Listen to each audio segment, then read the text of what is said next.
Hi hello मी निकिता, स्वागत आहे तुमचं माझ्या यूट्यूब चॅनलमध्ये. तर काल मी संक्रांतीचा तुम्हाला व्हिडिओ टाकला होता, कारण का खूपच हे झालं होतं माझ्याकडून. आणि म्हणजे मुलांनी काय केलं होतं, सणासुदीचा दिवस म्हणला का नाही, एकदम घाई गडबड आणि वस्तू जिकडच्या तिकडं ज्या नीटनेटक्या असतात रोजची रोज रुटीनच्या आपल्या त्या इकडे तिकडे करून ठेवल्या होत्या पोरांनी. तर आज मी तीच क्लिनिंग तुम्हाला दाखवणार आहे सगळी. आणि जसं की आपण रोजची रोज रुटीनचं आपण ठेवत असतो, आणि एखाद्या वेळेस सण सुद्धा असला की मला तर कसं वाटतं की लग्न घरच झालं का काय, मी असं वाटतं की मी एखादं लग्नच पार पाडलं का काय असं वाटतं मला. तर चला असो. तर मुलांनी काय केलं होतं, तिळगुळ वगैरे ते सगळं हे काय केलं होतं टेबलच्या खाली, सोफ्याच्या खाली आणि कॉम्प्युटरच्या टेबलच्या खाली सगळीकडे टाकले होते. म्हणजे लहान मुलं असलं की असंच असतं घरामध्ये, आपण किती बी क्लिनिंग केलं तरी ते होतच राहतं रोजची रोज. आणि टीव्ही तर इतका घाण झाला होता, त्याच्यावर सगळे धूळ वगैरे बसले होते. आणि मग 2 दिवस माझं लक्षच नव्हतं, जरा मी ह्याच्याच नादात होते. आणि मी व्हिडिओ काढते आणि त्यात एडिट वगैरे करायचे, त्याच्याच नादात माझा अख्खा दिवस जातो, आणि का दिवस कुठल्या कुठं जातो तो सुद्धा कळत नाही मला. तर असो. आणि आता मला करायचं, तर तुम्हाला म्हटलं होतं मागच्या व्हिडिओमध्ये मी की कपड्याच्या घड्या घालायच्या राहिल्या होत्या. कसं होतं, आता मशीन आणली ते जास्त कपडे मी टाकत असते त्याच्यात, म्हणजे जे आपल्याला रोजचे रोज धुवणारे असतात ते पण, आणि एक्स्ट्राचे पण काढत असते मी. आणि त्यामुळे तर जास्तच कपडे पडले होते. मग बाजूला काढले मी कपडे जे धुवायचे आहेत ते, आणि जे धुतलेले आहेत ते मी बाजूला काढले आणि ठेवले कपाटात घड्या घालून. आणि त्यानंतर मग मी आले किचनमध्ये. तर किचन असं झालं होतं की माझं एखादा आपण पोळ्याचा स्वयंपाक केला की आपल्याला डीप क्लिनिंग करावीच लागते, कारण का मग त्यानंतर आपल्याला जास्त क्लिनिंग म्हणजे करावं लागत नाही, कारण का पोळ्याचा स्वयंपाक झाला की जास्तच किचन आपलं जरा अस्तव्यस्त होतं. त्यामुळं मग जास्तच मी हे केलं, घासून पुसून घेतलं. नाही तर रोजची रोज मी घासत नाही, गॅस पुसूनच घेत असते. पण पोळ्याचा स्वयंपाक झाला की जास्तच शितोडे वगैरे उडतात, आणि जरा हेच होतं, घाण होतं किचन. त्यामुळे तर म्हणलं आज घासूनच घ्यावं. आणि त्यानंतर मग मी इकडं भरण्या काय झाल्यात माझ्या, ह्या भरून ठेवायच्या, डाळी वगैरे गूळ सगळं ते भरून ठेवायचे. आणि मला ह्या भांड्यांचा सेट पण आणि हे घासून घ्यायचे, भांडे घासून घ्यायचे, कारण का आता दिवस इथून पुढं माझ्या बड्डेचेच येणार आहेत. आता म्हणजे 8 दिवस तर बड्डेमध्ये जाणार आहे, कारण का आमच्या घरातल्यांचे 8 दिवस तर असतात बड्डे. पहिल्यांदा 18 तारखेला माझ्या भावाचा, नंतर माझा 19 तारखेला, आणि त्यानंतर आमच्या बाळाच्या घरातला छोटं बाळ आहे त्याचं पण आहे 20 तारखेला. तर असं येणे जाण्यात दिवस जाणार आहे हा 8 दिवस, कारण का बड्डेला, आणि त्याचा पहिलाच बड्डे आहे त्यामुळं जाणं तर होणारच आहे. आणि गावाकडं आहे ते शिवाय, आणि म्हणून तर जावंच लागणार आहे. आणि मग इकडं माझं पण बड्डे, भैयाकडं जायचं यायचं असं चालणार आहे, ठरवणार आहे काहीतरी. मी तुम्हाला दाखवलंच पुढच्या व्हिडिओमध्ये. त्यामुळं म्हटलं की भांडे वगैरे सगळे काढून घासून घ्यावं, जेणेकरून मला परतणे आल्यावर ताप व्हायचा नाही परतणे घासायला, आणि म्हणजे मला पण बरं वाटेल तिकडून आल्यावर. तर चला असो. आता मी आले इथं कपडे धुवायला. मशीन मी आता इथं तुम्ही बघू शकताय की मी कसा केलाय अडोसा. ह्यांनी करून ठेवलं, तुम्हाला मागच्या व्हिडिओमध्ये मी दाखवलं होतं, त्यांनी करत होते ती.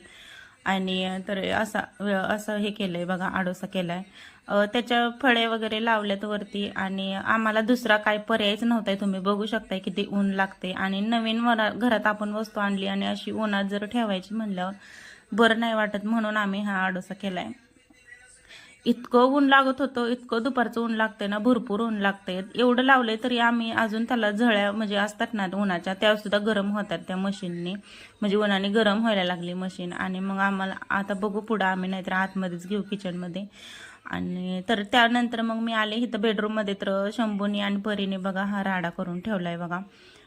ड्रावरमधले अख्खा बॉक्स काढला आणि त्याच्यामध्ये पेन व सिस पेन्सिल, इरेजर, शॉर्पनर, शाळेच्या वस्तू ह्या सगळ्या मी ठेवलेल्या असतात त्याच्यामध्ये. शंभू काय करतो तर घेतो, आम्ही एक पेन पाहिजे असलं की त्याला तो 10 सगळं खोलून ठेवतो, आणि मग परतने पसारा होऊन जातो. तर इथं आले मी बाहेर आता इथं आडोसा, कारण का एवढं ऊन लागत होतं की भरपूर ऊन लागत होतं, तरी पण एवढं आम्ही केले तरी पण ऊन लागत होतं फोडून. म्हणून म्हणलं थोडासा इथं आडोसा करावा. टावेल लावला मग मी तिथं, म्हणजे थोडंसं कमी लागल ऊन म्हणून मी टावेल लावला. तरी पण मन लागतच होतं इकडून तिकडून थोडंसं का होईना. आणि त्यानंतर बेडरूममध्ये आले मी, तर हा कागद मी ठेवलेला आहे तो आम्ही एवढा 2 दिवस शोधत होतो ह्याला की बस, कारण का तो कागद आहे ह्यांनी माईक मागवला होता.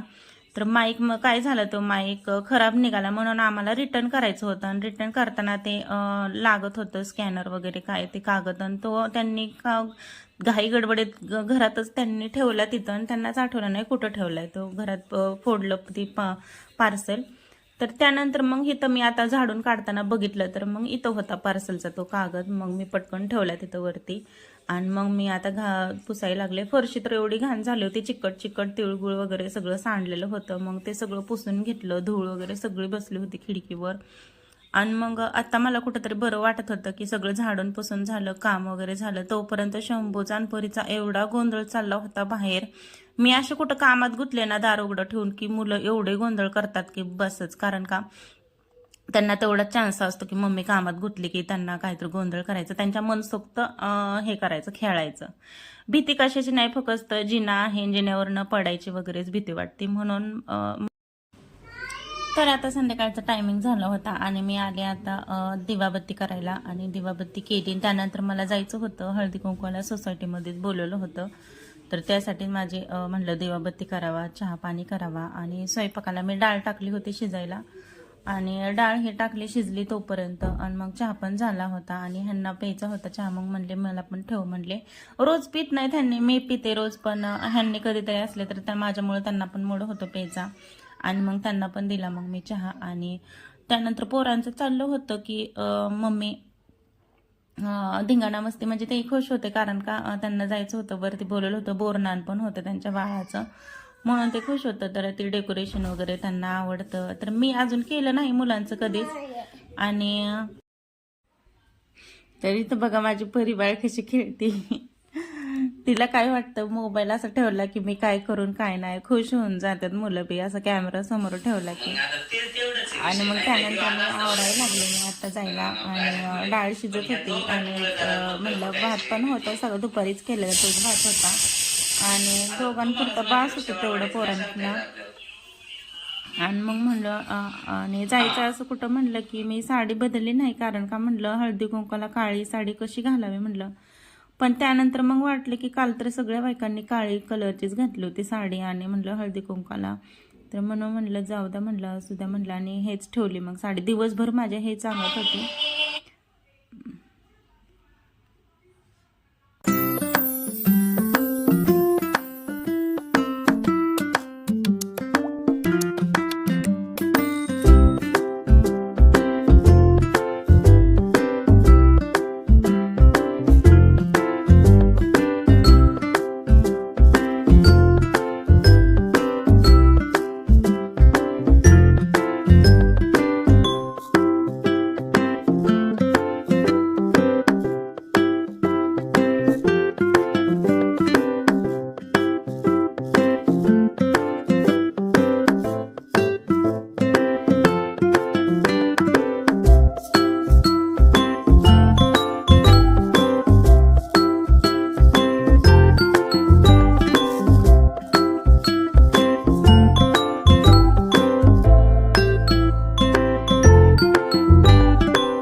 पापडी नको माझी शॉन पापडी. मी आज ना मध्ये झोपणार का? बरं ओके.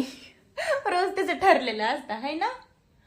तिचं एकच असतं, मम्मी माझ्या जवळ झोप आणि मी पप्पा जवळ नाही झोपणार, माझ्या जवळ झोप. तर ऐका, उद्या स्कूल आहे, उद्या स्कूलला जायचंय, कळते का तुम्हाला?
जायच्या आधी सगळी डीप क्लिनिंग करत असते आणि मगच जात असते, कारण का मग परत मग मला काय होतं, मग तिकडे गेलं का नाही माझं लक्ष लागत नाही, मग असं होतं बाई इकडचं तसंच ठेवलं मी तशीच गेले तिकडं असं होतं मग. आणि म्हणून मी इथलं पहिल्यांदा सगळं डीप क्लिनिंग करणार आहे आणि मगच जाणार आहे मग आता तिकडं. म्हणजे जर आता बघा आता 19 तारखेला माझा असतो बर्थडे आणि एवढं प्लॅनिंग नाही काही बर्थडेचं माझं, दरवेळेस तसंच असतं, काहीच प्लॅनिंग नसतं आणि अचानक काही पण ठरतं, काही पण म्हणजे जे नाही ठरवलं ते ठरतं असं होतं बर्थडेला. म्हणून मी ठरवत नाही आधी, जर सिंपलच करायचं म्हणते, सिंपल म्हणता म्हणता थोडाफार होतच म्हणजे मम्मी पप्पा सरप्राईज देतात अचानक किंवा काय असं साडी वगैरे काही गिफ्ट आता ह्यांनी तर दिलेलं आहे बघा, आता ही मशीनचंच गिफ्ट म्हणून छान वाटते. आणि मशीन आणल्यामुळे माझं थोडंसं हलकं काम झालंय आणि म्हणजे घरातली कामं पटकन उरकतात, म्हणजे एकदा मशीनमध्ये कपडे टाकले की कामं पटकन उरकतात, म्हणून तेवढं वाटतं बरं वाटतं की बाबा हा आता ते थोडाफार हातभार झालाय म्हणून. तर चला आता व्हिडिओचा मी इथंच एंड करते आणि व्हिडिओ आवडला असेल तर नक्कीच लाईक करा, शेअर करा, सबस्क्राईब करा. भेटू पुढच्या ब्लॉगमध्ये. बाय.